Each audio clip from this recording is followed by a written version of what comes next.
politica monetaria di un paese, di una moneta massa forte al tempo il dollaro, e quindi si è distaccato, e da lì si è venuto il crollo. La situazione per l'Italia è parallela perché avevamo un sistema bizantino attaccato a una politica monetaria di una moneta forte, e cioè l'euro. Quindi il fatto di dire, l'euro ne salva, sì, che ne salva perché se non soffregare, se non andare sotto acqua, col fatto che avevamo un sistema inefficiente e inadeguato per far parte di un sistema di una coordinazione fra paesi industrializzati. In conclusione, o andando avanti di sul passo si tornerà alla lira, oppure noi altri che avevamo da fare le nostre riforme. Le nostre riforme non le venirà dal Parlamento romano, le nostre riforme le venirà da liberi cittadini che deciderà il proprio futuro. Ok?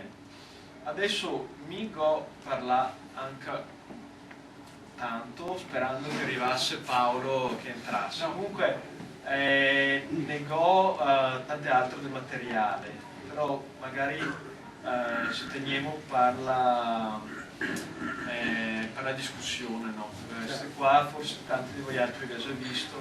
Questa qua era un paragone fra l'economia, scusate, la situazione geopolitica in un periodo di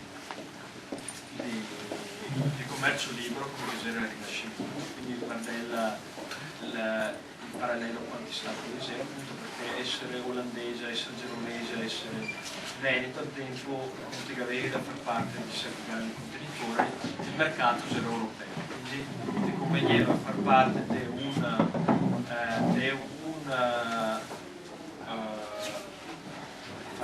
all'interno dei confini politici ristretti, perché tanto l'Europa era il tuo mercato. Infatti in questo periodo qua vedevo fiorire le città come Amsterdam, Genova e Venezia, che erano ricche tanto quanto la Francia o la Spagna per quanto riguarda le casse dello Stato.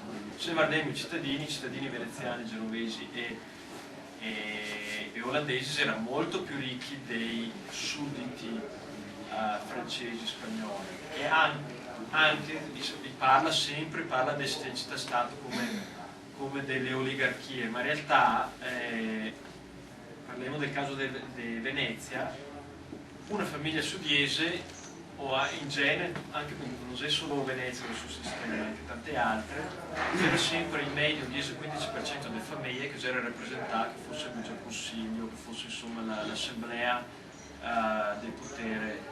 Il 10-15% non è male, parliamo di 500 anni fa, quando in Francia e in Spagna il potere aveva solo uno, tutti gli altri erano soli. Quindi vediamo quasi un sistema dove, grazie al commercio libero, che era al tempo, ti stavi meglio in un paese piccolo, ti sei più vicino al potere e ti sei più ricco, indipendenti e felici. Questo è in paragone a un altro periodo storico, questo quasi è il periodo del protezionismo ottocentesco. Volendo adesso, non è qua Paolo, se no magari poteva parlarvi, l'uso storico, mi no, però che c'è una ragione, perché l'equilibrio geopolitico si è spostato da tanti paesi rinascimentali a pochi paesi in questo periodo, chiamiamolo risorgimentale.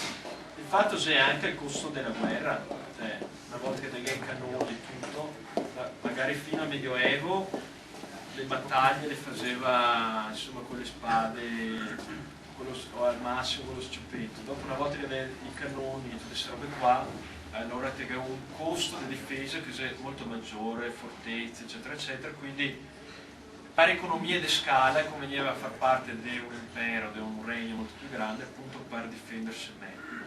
Vabbè, questo non c'entra niente con... c'è solo come siamo arrivati da un equilibrio a un altro. Comunque la realtà di questo equilibrio qua è che c'era un periodo di alto protezionismo, un periodo dove i tuoi confini politici erano i tuoi confini commerciali, quindi era un granché di commercio fra Francia, Austria, eccetera, eccetera. Vedevo che tutta quella realtà frastagliata si sparia all'interno dell'impero russo, impero austro-ungarico, impero germanico, Regno di Francia,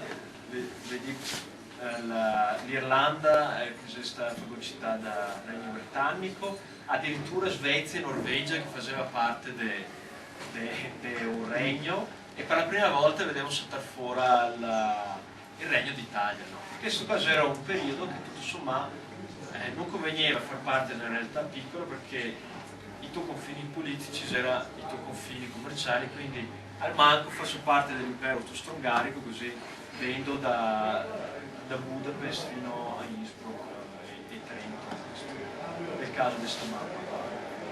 Al tempo appunto si era considerato ridicolo che il fatto come il Portogallo fosse un paese indipendente. Mazzini postulava che l'equilibrio naturale dei paesi in Europa era 12, appunto perché vivevano in un periodo che se te sei rimasto piccolo te morivi. E di fatto gli unici paesi piccoletti, gli unici quasi tutti, Danimarca, Belgio, Olanda, Portogallo, si è sopravvissuto a questo periodo protezionista, appunto perché loro avevano le colonie e si affacciava all'Oceano Atlantico, e quindi poteva raggiungere e sfruttare altri mercati. Tutti gli altri invece si sta sparendo e fagocitando. Adesso appunto, come che sottolineava questi studi econometrici fatti da altri, non da me, vedevo che siamo tornati in un periodo, diciamo, di globalizzazione, quindi di commercio, quindi tutte le barriere al commercio, le tariffe, eccetera, eccetera. E effettivamente il numero dei paesi si è moltiplicato. Adesso, come dicevo, dopo guerra che c'erano 74 paesi, a come si 195. Due volte e mezzo in 60 anni, e non c'è che c'è stata una guerra tra l'altro. Lettonia, Lituania, Estonia, Repubblica Ceca, Slovacchia, Slovenia, Montenegro, sono tutti stati che si diventati indipendenti tramite un percorso legale, referendario, e i votare, la gente dice noi altri volevamo l'indipendenza, adesso sta andando meglio. L'ultimo c'è stato il Montenegro, che ha fatto un percorso referendario, che adesso vi parlerà Gianluca, diciamo, di quello che è questo percorso politico. Però vi concludo dicendo, parlando del Montenegro, dopo che sarà la Groenlandia, che ha fatto lo stesso processo il Quebec vi è andato male, ma comunque i votai faceva parte del Canada, e se vinceva c'era il Quebec, sarebbe stato indipendente. E fra poco la Scozia, vedremo di non perdere il tram neanche candidato. Montenegro. In un'altra presentazione che avevo fatto meglio, avevo fatto un paragone di come che sia l'economia veneta rispetto a tutti questi paesi indipendenti, tipo l'Estonia che ha 1 milione di abitanti, la Lettonia 2 milioni, la Lituania 3 milioni, quindi sono paragonabili pressopoco alle nostre province, neanche al territorio veneto da Brescia, Bergamo fino a Trieste. E parliamo solo di popolazione, perché come economia province sono, neanche a guardare regioni. La provincia di Treviso che ha un PIL, una produzione che è maggiore della Croazia, della Slovenia, sicuramente dei Paesi Baltici, della Slovacchia, e lo stesso per la provincia di Venezia, e la provincia di Brescia ancora di più. E addirittura per sottolineare l'assurdo, no? Che se non ha importanza quanto grande che ti sia come popolazione per essere indipendente. 1 anno e mezzo fa dicevo il Montenegro, dicevo stato indipendente, il PIL, l'economia è grande tanto quanto quella di Bassano, okay? Bassano del Grappa, che è una città in provincia, quindi lasciamo stare Verona o Padova o Vicenza, che quindi sono capoluoghi più grandi. Addirittura Bassano, un grosso paese, una città di 80.000 abitanti in provincia di Vicenza,